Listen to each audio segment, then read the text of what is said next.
فضیلت علامہ تقی جعفری کا واقعہ میرے ذہن میں کافی دیر سے گھوم رہا ہے. میں نے کہا اس کو بتاؤں اور آپ سے اجازت طلب کروں.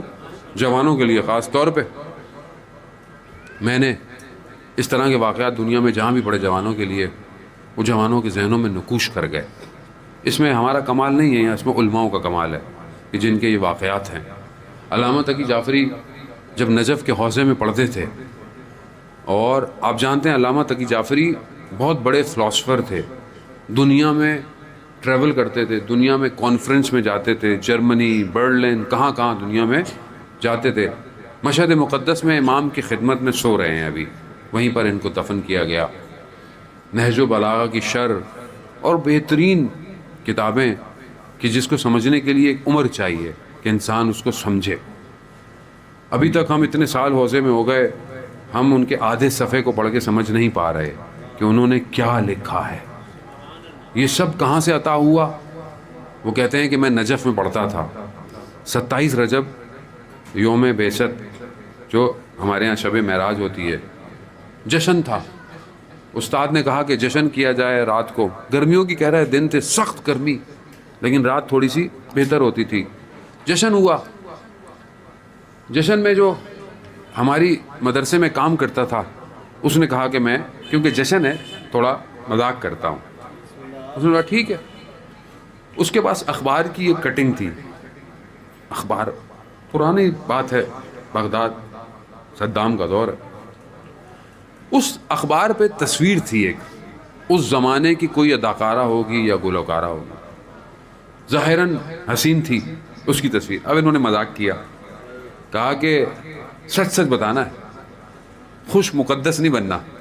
نہیں نہیں نہیں، استغفر اللہ استغفر اللہ. لوگوں کے آگے استغفر اللہ بعد میں، جیسے وہ لطیفہ بھی ہے نا. بس میں نامحرم کو مولانا صاحب نے دیکھا تسبیح استغفر اللہ استغفر اللہ استغفر. بھائی نہیں دیکھو استغفر اللہ کیا ہے. تو ہمارے یہاں بعضوں کا استغفر اللہ ایسا ہوتا ہے.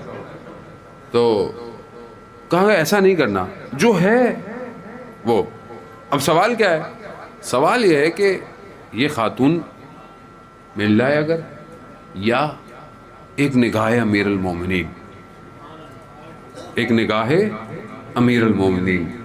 اب سب کے پاس آئی، کیونکہ بہرحال مذاق تھا، جشن تھا. سب نے بولا مولا سے تو ملاقات ہو ہی جائے گی، چلو اس تصویر سے بھی ہو ہی جائے. علامہ کے پاس جیسے ہی آئی نا، یہ ان کے بیٹے نے واقعہ بیان کیا، ایک واسطے سے بس میں نے اس واقعے کو سنا ہے. کہتے ہیں کہ علامہ کے ہاتھ میں جب وہ اخبار آیا نا، وہ تصویر دھندلی ہو گئی، نظر نہیں آئی. علامہ نے کہا کہ پوری کائنات ایک جگہ، ایک نگاہ امیر المومنین ایک جگہ. اب جب انہوں نے کہا تو باقی بھی طالب علم تھے، مذاق اڑانے لگے. بھائی بس ایسی، مطلب ایسی کیا بات ہے، یہ وہ ہے، نہیں بنو. جیسے ہمارے یہاں کو اچھا بن جائے، 6 اس کا مذاق اڑاتے ہیں. ان کی طبیعت خراب ہوئی.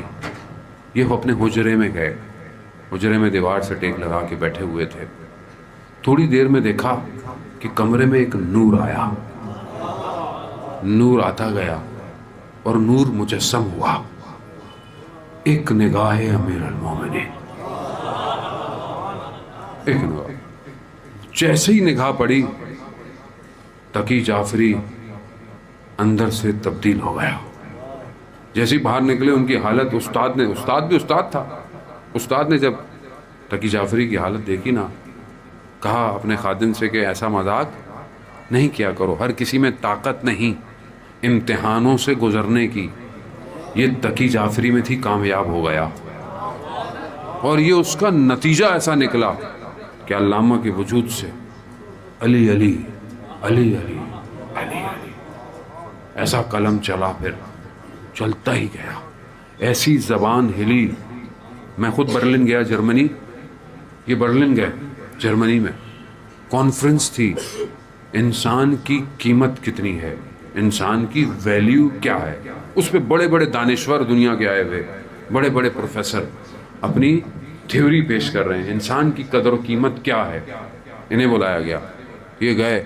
انہوں نے کہا کہ انسان کی قیمت اس کا ارادہ ہے. اگر اس کا ارادہ 2 کمرے کا فلیٹ ہے تو اس کی قیمت یہی ہے. اس کا ارادہ اگر کار ہے، گاڑی ہے، تو اس کی قیمت ہی یہی ہے. یا آج کے ہمارے زمانے میں دیکھیں کہ انسان کا ارادہ موبائل ہو خالی، تو اس کی قیمت کیا ہوگی؟ یعنی انسان چاہتا ہے نا اپنی قیمت پہچاننا، اپنے ارادوں سے پہچانے. یہ جب کہا اتر گئے، لوگ کھڑے ہو گئے، تالیاں، کیا بات کہتی. یہ دوبارہ واپس چڑھے، کہا یہ میں نے نہیں کہا، یہ 1400 سال پہلے علی ابن ابی طالب علیہ السلام کہہ گئے.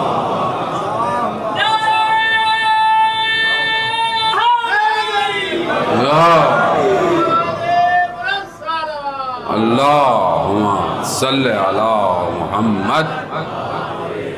سمجھیں آپ، یہ ہے اہل بیت. ایک نگاہ کرا دیں تو آدمی پرواز کرتا ہے.